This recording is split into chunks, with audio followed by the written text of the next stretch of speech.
ডিজেলের মূল্য বৃদ্ধি, রান্নার গ্যাসে ভর্তুকি ছাঁটাই, খুচরো ব্যবসায় বিদেশি বিনিয়োগের ছাড়পত্রের প্রতিবাদে কেন্দ্রের বিরুদ্ধে জেহাদ ঘোষণা।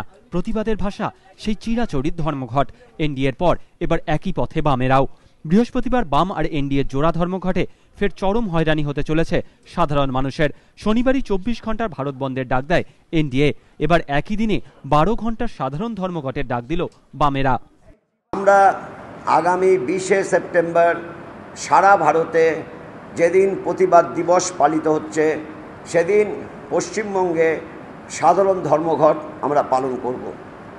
সকাল 6টা থেকে সন্ধে 6টা পর্যন্ত 12 ঘন্টা ব্যাপী এই ধর্মঘটের আমরা আহ্বান জানাচ্ছি।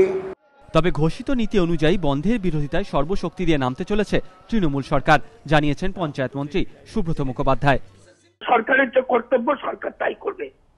এরা হিংসায় এবং লোভে বশবর্তী হয়ে বিজেপির সঙ্গে বন্ধ দেখেছে। এই বন্ধের আমরা সর্বাত্মক ব্যর্থতা কামনা করি। সংস্কারের প্রশ্নে কংগ্রেস ও তৃণমূল দুই বিপরীত মেরুতে, কিন্তু বাম আর বিজেপির একই দিনে ধর্মঘট ঢাকার ঘটনায় দু দলের গলাতেই একই সুর। তো আদবানি আর বিমানি সব এক হয়ে গেছে। এটা একটা কোপর আঘাত হয়েছে। দিল্লিতে বসে কারাতের সাথে মিটিং হয়েছে বিজেপির, এবং তারপর কারাত কলকাতায় এসে এদের নেতাদের বুঝিয়েছে যে তোমরা ওইখানে বন্ধ করো। এনডিএ কি বন্ধন দেখেছে, তার সঙ্গে পেছনে সারি দিয়ে ঢুকে পড়ার চেষ্টা। এদের নিজস্ব ক্ষমতায় কিছু করারও নেই, মানুষের কাছে এদের গ্রহণযোগ্যতাও একেবারে তলানিতে ঠেকেছে। রাজ্যের মুখ্যমন্ত্রী যখন কোনো বিষয় নিয়ে প্রতিবাদ করতে রাস্তায় নামেন, তখন সিপিএম পার্টি কি সিদ্ধান্ত নিল বা কি বলল, এগুলোর কোনো ওজন মানুষের কাছে কোনোভাবে দাগ কাটে না, এবং এসব নিয়ে মানুষের কোনো পজিটিভ আশাও নেই যে এদের ডাকে কিছু ঘটনা ঘটতে পারে। আদবানি বিমান বোস প্রকাশ করার এগুলোকে আমরা কোনোদিন এর আগে জ্যোতিবাবু ছিলেন কোনোদিনে আলাদা করে দেখিনি, বুদ্ধদেব বাবুকে।